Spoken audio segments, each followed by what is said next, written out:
masalah syariat tegas. Oh, masalah syariat jangan main-main. Jangan main-main siapapun, pejabat tinggi sekalipun hak ya hak, batil tidak peduli. Ya, tidak peduli beliau. Pernah Singan itu diundang ke istana. Diundang ke istana pada zaman Pak Harto Singan. Cuman setelah melalui proses gini datang protokol istana mengatakan bahwa jadwal kesananya itu untuk undangan ini dengan ada prosedur ya protokol istana lah, dengan memakai pakaian celana, kalau tidak salah yang ingat ya, celana hitam, baju batik, celana kopiah hitam. Nah abah kula niki mulai Singan kan ya pakaiane habaib ngoten kan, pakaian ulama ya, jubahan, sarungan, udengan, ya seperti itu yang banyak kan santrinya juga di sini. Apa jawab beliau? Jawab beliau mengambil dalil ta'atul makhluk maksiatul khaliq. Tidak ada ketaatan bagi makhluk untuk maksiat sama khaliq. Padahal itu bukan maksiat loh ya, tapi tidak mau karena dia ulama. Beliau ulama, maka bajunya ya baju ulama, tidak mau menanggalkan baju ulamanya dan masuk istana, tidak mau. Tidak mau. Kaget wong. Waduh, kok ditolak ini? Ditolak tidak mau. Sampai waktu itu ada panglima waktu itu, ya, pangap ya zaman saya ini pangap, marah. Ini melecehkan. Jadi ngoten. Cuman masya Allah Pak Harto ini orang bijak, almarhum Pak Harto ini orang bijak memang. Terlepas dari masalah lainnya, orangnya bijak. Itu kita sudah ketakutan, keluarga ketakutan. Waduh bakal diceduk ini, bakal hilang, bakal ini itu kan zaman dhisik kan ngoten. Tapi Al-Walid dengan tegas, hak batil. Gak gelem aku nuruti uang siapapun walaupun presiden. Untuk menanggalkan pakaian habaibnya niki untuk masuk istana, demi masuk istana, tidak mau. Batalkan. Santri ini bingung, keluarga bingung, ya apa itu? Tenang, beliau kok kan apa-apa. Pangaping, ngamuk-ngamuk. Ternyata apa? Pak Hartonya menyatakan salut dengan prinsip apa? Salut.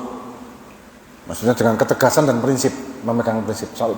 Bahkan Walid meninggal karena beliau Pak Harto salut dengan apa, dan ini ya dengan bijaksananya beliau, wis mari kasusnya berhenti. Ya, wis mari kan, berarti selesai, tidak ada yang sampai Al-Walid meninggal. Ketika abah saya meninggal, Pak Harto mengirim bela sungkawa. Padahal tidak pernah ketemu, tidak pernah ngirim apapun, tidak pernah ngirim hadiah atau apapun. Gara-gara ketegasan beliau tadi. Tidak ada takutnya sama orang. Dan hidupnya penuh dengan kesabaran kalau masalah menyangkut secara pribadi. Kalau pribadinya, personalnya, beliau akan sabar. Tapi kalau masalah syariat, beliau akan tegas. Dan ketegasannya tidak sampai dipengaruhi oleh hawa nafsu hingga menjadikan yang ngawur-ngawur gak karuan ndak. Dan banyak kisah-kisah Al-Walid dengan kesabaran beliau dan juga ketegasan beliau dalam satu sisi. Ya. Dan rata-rata para ulama, para habaib, para kiai, para masyayikh juga gitu. Mereka pasti adalah orang-orang yang sabar dalam menjalani kehidupan. Kenapa? Karena mereka orang-orang tauhid. Mereka menyadari bahwa semua ini sudah ditentukan oleh Allah. Ngoyo kaya apa, berusaha seperti apa, tetap Allah tentukan ayo A, B yo B. La haula wala quwata illa billah. Tidak ada kekuatan daya upaya apapun untuk melakukan ketaatan dan bahkan melakukan kemaksiatan kecuali atas kehendak Allah.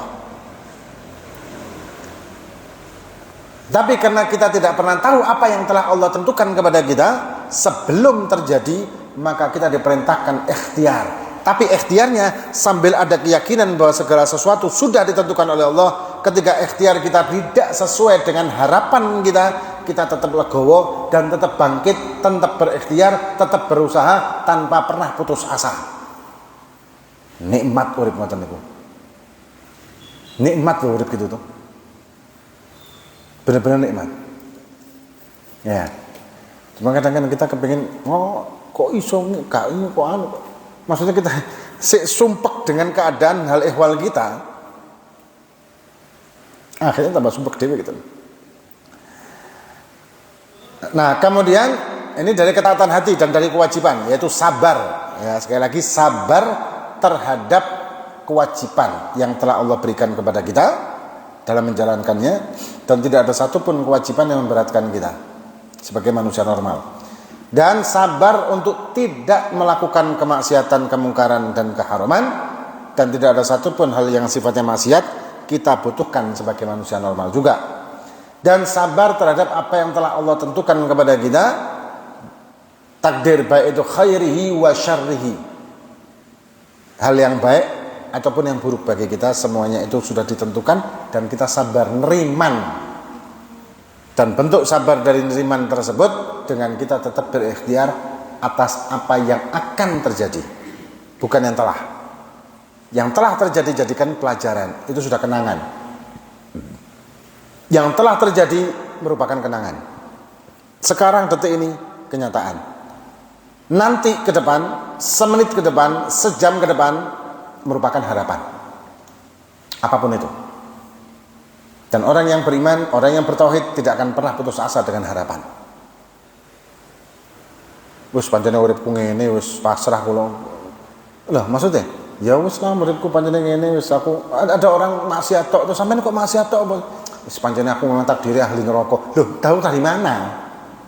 Tahu dari mana ente ahli neraka? Kok ente pasrah begitu tahu dari mana? Dan pasrah kepada apa? Oh, belum terjadi kok pasrah. Ya dong, sakit, terus aku gak ngobati wis pasrah. Lek memang Allah ngasih aku sembuh ya sembuh, lek enggak. Tahu dari mana? Kalau kita tidak berikhtiar untuk menjadikan kesembuhan, tahu dari mana bahwa Allah sudah menakdirkan kita begini begitu? Ya, jadi sekali lagi wong yang legowo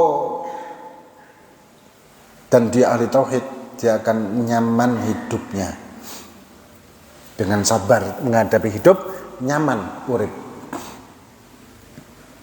Ketika hidup kita nyaman di dunia, insya Allah nyaman di akhirat. Rabbana atina fid, kan sering kita doa, Rabbana atina fid dunya hasanah. Hasanah ini kebaikan dan kenyamanan segala hal. Wa fil akhirati hasanah, dan di akhirat juga kita mendapatkan kebaikan, kenyamanan. Ana uang wis uripe ndek dunia sorot tok, sumpek tok, sambat tok, ngeluh tok. Aku pancene hidupku begini, lahir dari keluarga begini begitu. Aku memang wong semelarat, aku memang wong elek, aku memang orang yang suka disakiti orang lain, apalah ditipu orang iki segala macam. Sambat tok uripe. Wis ngono gak mendekatkan diri kepada Allah, tidak melakukan ibadah yang wajib dan tidak melakukan ibadah sunnah dan juga sering melakukan haram, tapi uripe sambat tok. Sampai yaumil qiyamah masuk neraka. Dek dunia soro, dek akhirat soro. Kok cek apes men? Wis dek dunia ne soro, akhiratnya soro pisan. Apes banget ya. Ngapain lo gitu? Ya. Lapo. Nyorokno urip di dunia iki lapo? Wong kita hidup di dunia juga tidak akan selamanya.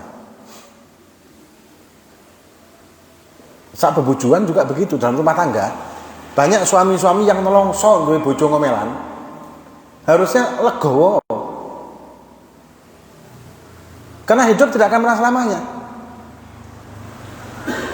Kalau memang cinta sama istrinya dan istrinya ternyata sih ngomelan segala macam, coba didik. Dididik, ditandani istrinya. Gak usah ditandani, ya sabar. Selama tidak melanggar syariat ya. Kalau melanggar syariat harus tegas. Bahkan ada orang wali ya, Syekh Abdullah Abdurrahman Bajarhaban, wali gede di Hadramut. Wali ini gara-gara apa? Gara-gara bojone ngomelan, dan si wali ini sabar. Suatu saat, si Syekh ini tidak tahu kalau dirinya wali itu nggak tahu. Dia sabar ngadepi istrinya, dia sabar. Tapi istrinya ngomelan aja, maksudnya peranginya ketus, akhlaknya elek, tapi bukan melanggar syariat ya. Kalau melanggar syariat itu jelas tidak boleh, harus tegas si suami. Suatu saat Syekh ini gak kuat nonton, dia pergi ke satu gunung, satu bukit. Di bukit itu ada gua. Di gua itu ada orang yang kholwat di situ, orang yang berkholwat atau beribadah di situ di gua itu. dia gabung. Duduk di situ wirid, dzikir segala macam untuk menyendiri.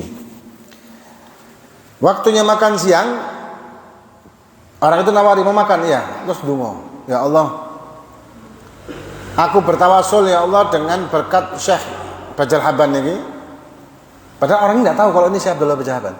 Ya Allah, aku berdoa bertawasul dengan haknya atau dengan hakikatnya di Syekh Bajal Haban ini, ya Allah, datangkan kami makanan. Subhanallah, tahu-tahu ada talam tertutup kain yang datang ke situ. Pas dibuka makanan lengkap. Kaget Syekh Bajal Haban. Loh, dikatakan ente tawasul sama siapa tadi? Anak tawasul sama wali Allah Syekh Bajal Haban. Padahal ini sing takut saya Bajal Habannya dewe. Lagi gak kenal. Orang yang kholwat ini gak kenal. Loh, kok bisa tawasul sama beliau dan mustajab doa? Ya, karena beliau wali min auliyaillah, tapi gak menyadari kalau dia wali katanya. Loh, wali kenapa? Karena dia sabar menghadapi istrinya yang keras. Kaget. Makanya sampai misalnya untuk bojo ngomelan sabar jadi wali sebenarnya. Engko ibu-ibu sampai nek kepengin suami jadi wali ngomel. Wes gak wali-walian, ngoten gak wali-walian daripada sumpek bendina diomeli tok, gak wali-walian. Cuman alangkah indahnya juga kalau misalkan seorang istri yang dia bisa jaga akhlak, jaga adab, jaga sopan santun kepada suami, joko syariat, suaminya juga bisa jadi wali. Suaminya juga bisa jadi wali. Dengan tenang suaminya menjalankan ibadah, dengan tenang suaminya menjalankan syariat, dengan tenang suaminya menjalankan kewajiban. Jadi wali suaminya. Istrinya mendukung, istrinya gak ngomelan, gak ngocehan, gak segala macam. Engko mulai telat titik wis disambati. Wis dicurigai. Mulai telat titik wis dicurigai. Engko mulai kerja pamit pengajian. Ngaji tok ae, padahal seminggu sekali pengajian. Ngaji tok ae. Lah waktu buat keluarga kapan? Oh, tambah sumpek maneh. Sabar. Sabar niku menguntungkan dunia dan menguntungkan akhirat. Ojo sampai kita niki tidak sabar hingga kita soro di dunia juga soro di akhirat. Wis sumpek di dunia, sumpek di akhirat. Wis apes menan. Apes menan ngono ngene ya. Alhamdulillah. Kemudian wathiqa.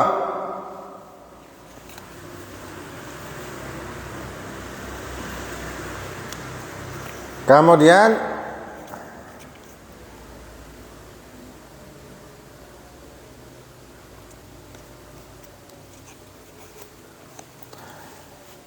dikatakan wathiqa. Ini sampun pada mari. Wathiqa itu berrizq. Ini insyaallah akan kita lanjutkan yang akan datang. Wathiqa itu berrizq. Wallahu a'lam bishawab. Ada pertanyaan? Ada pertanyaan? Pertanyaannya bebas walaupun bukan hal yang kita bahas sekarang, silakan.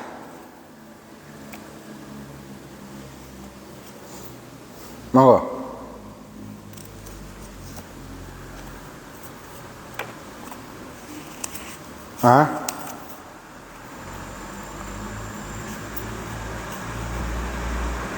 Ada pertanyaan?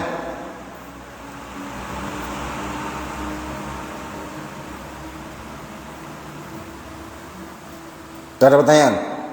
Wallah.